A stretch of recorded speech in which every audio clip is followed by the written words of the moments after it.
living in Turkey as a Kenyan mom, raising kids here, it has been a very incredible journey full of actually beautiful moments and full of surprises as well as different kinds of challenges. Okay, now I want to share my experiences as a mom, as a person who has kids living in Turkey, and also as a Kenyan trying to dive into Turkish culture or cultural thing as a wife. Okay, so I'm going to be sharing with you some of the exciting, surprising moments and also things that I have learned as a Kenyan, and also just to give you some of the challenges you might face if you are new, because these things happen to me. So without wasting any time, let's dive in. And by the way, I'm wearing a scarf. As you can see, in Turkey, it is very common to see women wearing scarves.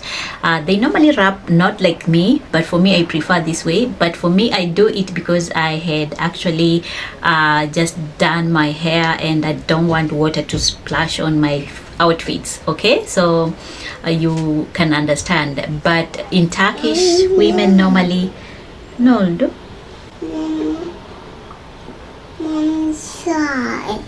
go to sit down. I will come to make for you. Mama, ade optum anechim. Ade, I make my video. Ade tell people nasil afere. Ade op nasil people.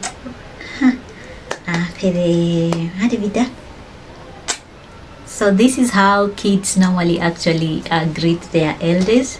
They are actually learning. Now, I was talking, like before I got interrupted by my little girl, in Turkish, women normally, it is very common to see women, especially those who are conservative, those who are into Muslim, like they are Muslim, to see them covering their heads. Not the same like I'm doing it, but they normally wrap this kind of things on their heads. So it is very, very common. The older ones, even the younger ones who are actually conservative, they are into their religion, you will find them most of the time actually having a scarf on their head. Okay, now as a Kenyan married to a Turkish man, raising kids here, like I said, it has been a very exciting moment, or maybe a journey, and also a very learning one, like in terms of learning, and also a very a journey that has given me a lot of information and surprises on the way. One of the first challenge that I want to talk about when I first came here in Turkey was in terms of actually language barrier. When I came here, I remember I knew a few words, just a few words, like maybe hi, maraba, okay? And also a very common word that I used to know or I used to hear, especially from my boyfriend, my now then husband, was like ashkam, which means my love, and also seni seviyorum, which means I love you. So those were the few words that I could understand properly and I could pronounce properly. And when I came here, I was like, oh my goodness, I just knew that everybody was speaking English in Turkey. And when I came here, I found that even the family that I got married in, not everybody was able to speak English. I was like, oh my god, will I make it? Like, will I even stay here? So the very first months, or maybe the very first months, they were very difficult for me. Sometimes when my mother-in-law was here, she brought some food that was already cooked. In my thinking, when she tells me something, I thought maybe I should cook the food. It was very difficult for me to understand what she wanted me to do, or maybe just to communicate, have a conversation with them, and it was a very challenging time even to talk with the locals. I had a very difficult time to actually understand what they were actually talking about. But luckily, the best thing about these people, or maybe the Turks, is that they always have solution for almost everything. Even when it comes to language barrier, if you don't understand, they're gonna understand you. They're gonna try to engage you, to show you what they are doing so that you can learn, and also you can actually speak some of the words. And it was a very incredible journey just to see me speaking from maraba to nasilisin to napio, nere gidio, you know, those words that I have learned from my first words here in Turkey has been a very incredible journey that I want to share with you. Now, up to now, it is almost 4 years that I have been fully been here in Turkey, and I have learned a lot of Turkish words that I'm gonna be sharing with you maybe in my next videos. But it has been an amazing journey that I can't even actually compare to anything. Just learning a new language, learning new cultures, it is something that is worth actually experiencing. So that was the very first challenge that I had here, speaking with my family, my immediate family, Turkish family, okay, and also the locals, because sometimes they could greet me or maybe they want to conversation with me, but I could not understand. Like, we could not understand each other. They are not understanding English and I'm not understanding Turkish. So sometimes I could just say okay, tamam, okay, tamam, and that is it. Okay, but luckily we managed to move on. I learned a few words. They also learned from me what I'm doing, and they knew, oh, she's saying like this, she's saying like this. They could hear the words, but they could not speak, but they could understand what I'm saying sometimes. And sometimes it just felt like this is not it. But here we are trying. Averagely can speak conversation with the Turkish, like I can have a conversation with the Turkish person. We can understand each other, even though I'm not fluently in Turkish, but I'm going there. Okay guys, so that is the very first language I wanted to share with you. Now the very first challenge that I wanted to share with you. Now let's talk about, as a Kenyan coming to Turkish culture, things that actually I found them super common, the cultures things, because let me tell you, Turkey and Kenya, they still hold their cultures. Even as in Kenya, we have our different cultures in terms of actually how we dress, in terms of how we do our food, you know, and also Turks, they have their cultures in terms of cuisines, in terms of their ceremonies. Coming from Kenya, that a country that has its own cultures and its own norms when it comes to even food and gatherings, and coming here blending with this family, it has been an incredible journey also. Now for instance, Turks have their cultures or traditions in terms of gathering, in terms of meal times. You'll find that they have big families. They are maybe eating maybe breakfast together, different kinds of people coming, like relatives coming together maybe on a Sunday or maybe on a weekend, and they could just hang around, have some tea together as a family, and they spend a lot of time talking, just eating, drinking their chai. It is very common to see these things in Turkey. And coming from a family whereby, okay, we could invite people in our homes, we could go in other people's homes, but it is not a common thing. It is not as commonly done as it is done here in Turkey. In Kenya, we do have branches like family gatherings, but not as common as in Turkey that it is a must. Another culture that I had to bear in mind even up to date is actually in terms of sharing tea. Chai, which I'm drinking right now, as you can see.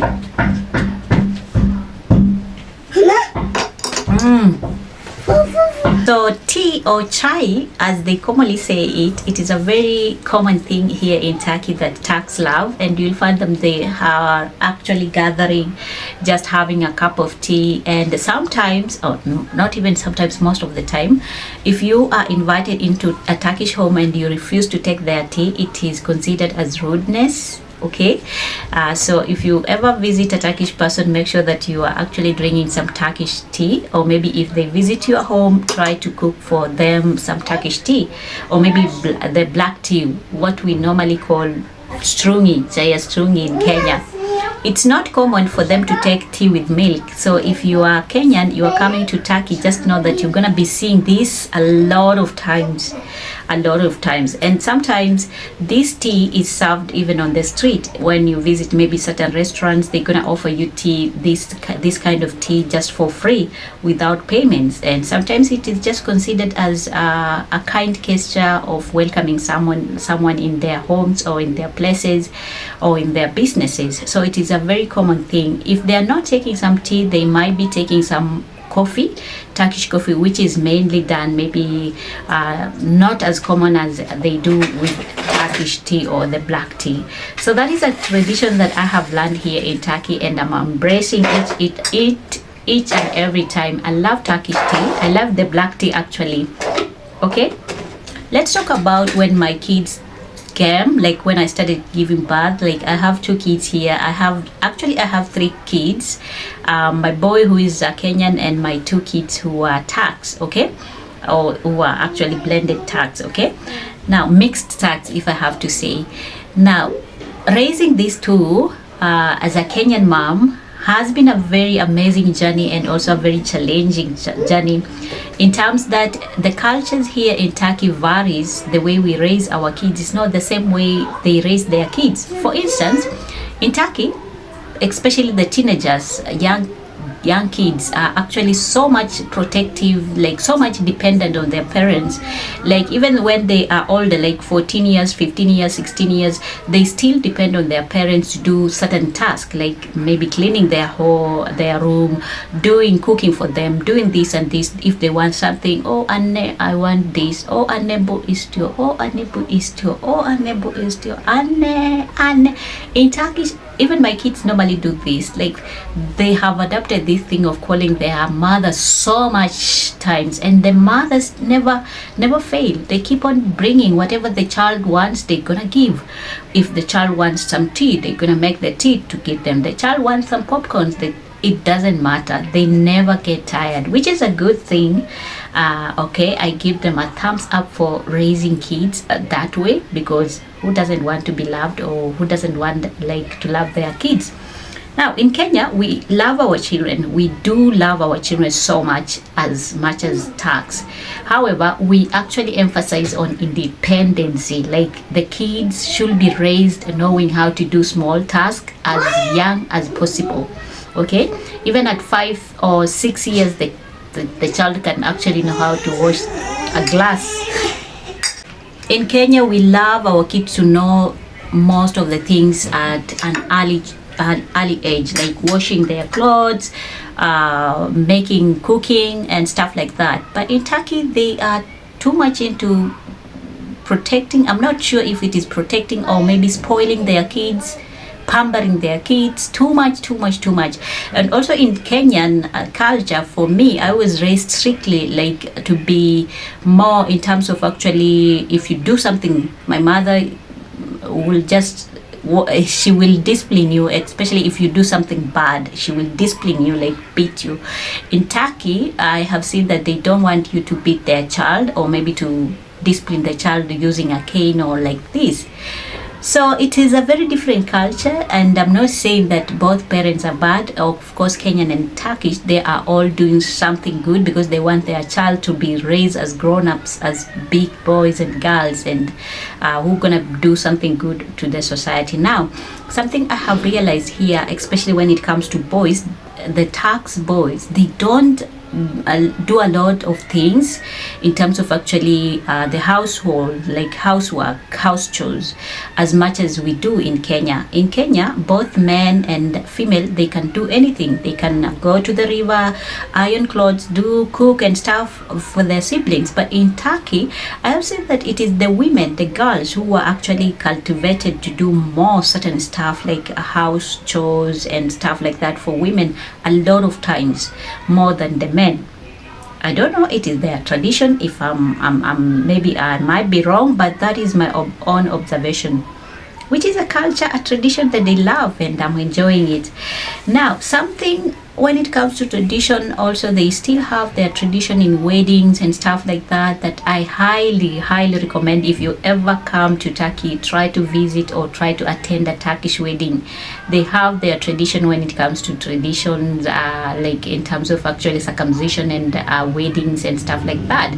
If you are foreign, you're gonna marry a Turk, remember, or maybe a Turkish girl, remember there are so many traditions that you are actually you're gonna see, or maybe you're gonna be told to do. For instance, we have the henna night for the girls, for the ladies. It is a tradition that has been practiced most of the time in Turkey, whereby girls will with the family and friends will gather for the henna night before the wedding. Okay, So it is amazing to witness some of these tradition and also learn from them, even in terms of actually the tradition whereby we have these superstitious beliefs, like in terms of the blue eye. In Turkish, if you come maybe at homes, maybe on the doors, you'll find something like an eye in blue color, something like that, a decoration, which symbolize in terms of protection. In Kenya, we do also have our own beliefs in many things, okay? So it is just amazing to blend into these cultures and also learn from them, as well as them learning from us. And yeah, it has been an amazing journey, let me not kid you. Another thing, when I first came here in Turkey as a mom, finding expats who are also fellow moms was very difficult. Like finding other moms, foreigners who are also not Turkish, was very difficult. But luckily nowadays I have amazing friends. I have amazing friends that I have connected through my YouTube channel and also through personal interactions, and we have built a community whereby we can share our stuff in terms of actually mom life, in terms of expat life in Turkey, business wise, and also just uplifting each other in all these things as foreigners. I also have foreign moms who are actually Kenyan, and I highly appreciate them for each and every time we have a conversation, either directly or maybe through the channels that I have. And also I have moms from other countries. I have Asian moms, I have moms from America, from USA, I have moms from UK, I have moms from South Africa, I have moms from Uganda, I have moms, let me just say, from Western, from Asian, and from African continent, if I'm not wrong. So all of them, they are amazing people, and together we have actually built a community whereby if I want something from UK, and I know where to go. If I want a mom who can help me something when it comes to actually maybe from my own country, I know who I can actually talk to or maybe ask a question in certain areas. So all these moms are amazing, and some of them, they normally support my channel, which I really appreciate so much. So that is what I wanted to share with you in terms of expat. You might find difficult time when it comes to first time, but with time, as you go on, you will connect with moms. You can use Facebook, you can use Instagram, TikTok, social media, just to connect virtually and then build relationship, build trust. Remember, you cannot just force someone to be your friend or maybe to connect with you, especially here abroad. No, you have to make sure that you are building trust and also connection, mutual connection. Even just someone to give you their WhatsApp number, it requires a mutual trust and also a mutual connection. If you don't trust someone, or maybe if you don't, you cannot just be any friend. Like, you cannot be friends to everybody, you know, you cannot. We have moms that we connect with, or maybe other fellow expats we connect with, we connect through social media, but when it comes to personal issues, we set boundaries, and that is the beauty of actually being abroad. Okay, so I don't know about you, if you ever had, or maybe if you ever came in Turkey, what were your experiences? I would love to know and actually hear from your experiences. Raising my kids as bilingual, maybe let me just say trilingual, because I speak to them most of the time. I speak English and Turkish. They have picked Turkish as their first language, which they are so fluent in, but they also speak English as a second language, and also Swahili as a second, maybe a third language. So I'm raising trilingual kids, which is so interesting, because most of the time if I speak Turkish, they sometimes they are the one teaching me new words. When I speak English, they do not understand everything the same way I understand English, you know. So it is step by step teaching them, because they are into Turkish culture, environment. Most of the people that they speak with, especially the family, they are actually speaking Turkish. That's why their Turkish is so strong than the English and Swahili. But with time, I'm hoping that they're gonna learn some of these languages, and we can actually build a family, blended family, multicultural family, or trilingual family together. Okay, now some of the things that I have witnessed here, or maybe that I have actually made melted my heart, that have actually warmed my heart, it is in terms of actually the welcoming part from the Turks. Okay, especially the women, when you enter or maybe when you visit their homes, they are so friendly. They want to speak with you, they want to show you some of their cuisines, some of their stuff. When it comes to business, they want to engage with you, they want to show you that you are welcomed here, and they are not saying, oh, because you're an African, go away, or stuff like that. No, I will be lying. For heaven's sake, I will be lying if I say that I have entered into a Turkish home and then they have said, oh, because you're an African, you should go to the other side. No, no, no, no, no, no, no, no, no, no, no. That's not what I have experienced here. In most cases where I go, they welcome me with the smiles. They want to offer me some tea. They want to talk. They want to be so friendly to the kids, you know, so much to the kids. Like, they want to ask them, what is your name? Where are you? What are you doing here? Stuff like that. They want to know, where are you from? Okay, so those are my few experiences that I wanted to share with you. Life as a mom here in Turkey. And of course, if you are raising kids who are Turks, when you go to the streets, just be sure that you will have those stares and people will want to interact with you, and also especially with the kids, the young girls, especially the young moms.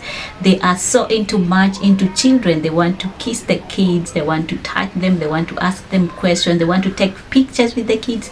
So it is so incredibly seeing them doing this, because it feels very well. And also, just take it on a positive side. It's not a bad thing to be welcomed, to be accepted in a society that is more different from yours. I'll finish my tea, and I hope you have enjoyed this video. I'll see you next in more videos about Turks and also about the cultures and other things, mom life here in Turkey. See you. And Görüşürüz in Turkey, we normally say Görüşürüz to mean bye bye. Okay.